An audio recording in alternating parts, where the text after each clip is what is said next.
Thierry Lavitte, vous venez de tenir le meeting, c'est juste, on vient juste de sortir donc de votre meeting. Quelle est votre réaction? D'abord une réaction positive puisque une très belle affluence.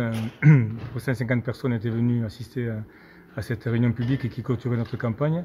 Ça veut dire que le projet qu'on développe, qui est un projet de territoire sur 3 niveaux, le grand canton des Gaves, Lourdes 1 d'abord, puis le canton des Gaves, puis Lourdes, Tarbes, Pau, puis Saragosse, Toulouse, Bordeaux, c'est-à-dire un vrai projet de territoire dont on a absolument besoin à ce jour dans une situation économique très compliquée.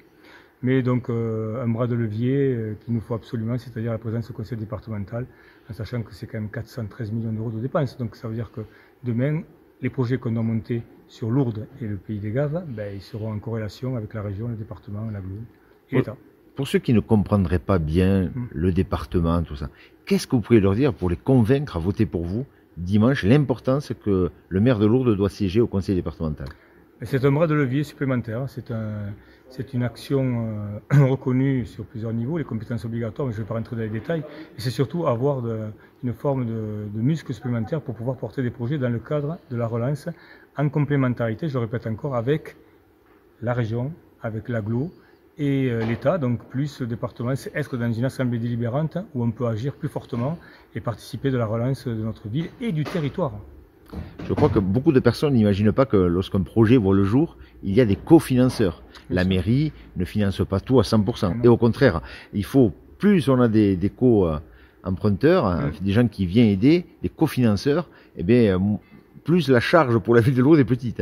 Absolument.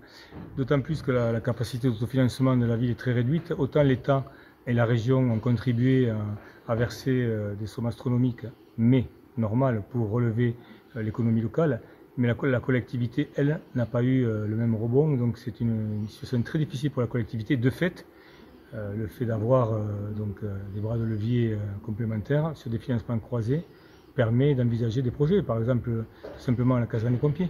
La caserne des pompiers, c'est 1,7 million d'euros sur 3,5 millions. Ce sont des financements de l'État et du département, donc ils sont là. Le département est prégnant, le SDIS c'est 20%, le département c'est 17,5% dans le financement de la caserne.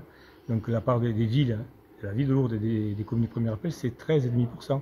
C'est justement le combat que j'ai mené pendant des mois pour arriver à ce financement qui permet de baisser la charge pour Lourdes et les communes du premier appel. Donc le maire de Lourdes qui siège au conseil départemental, c'est une présence pour essayer d'obtenir le maximum de financement. Oui, le maximum de financement, c'est une évidence. On ne peut pas se passer de ce bras de levier, ce n'est pas possible. Le dernier maire l'était, Philippe Douste-Blazy l'était, François Abadi l'était. Les maires de Lourdes, deuxième ville du département, sont toujours représentés dans l'enceinte du département. A fortiori aujourd'hui, dans une situation très complexe pour la ville de Lourdes. C'est un outil supplémentaire indispensable. Qu'il vous faut. Qu'il nous faut, absolument. Donc dimanche prochain, alors dimanche prochain, oui, dimanche prochain, il faut voter et faire voter. Pour cette équipe-là, il faut que le maire de Lourdes, mais ce n'est pas une OPA sur le rural, puisque vous avez vu que l'équipe rurale que j'ai montée, elle dessert tout le canton, c'est-à-dire le nord, le sud et le centre du canton, sur 3 élus du rural. Quand même, ma volonté est forte de travailler en synergie avec le rural, main dans la main, en sachant quand même que 2 tiers de l'électorat du canton, c'est la ville de Lourdes, et 1 tiers le rural. Donc 3 ruraux, 1 urbain. Et puis après, connexion avec le canton de Lourdes 2, connexion avec le canton des Vallées des Gaves pour former le grand canton des Gaves et des projets structurants ensemble. Tous ensemble, nous sommes plus forts, plus de moyens, plus de leviers. Nous n'avons plus le choix.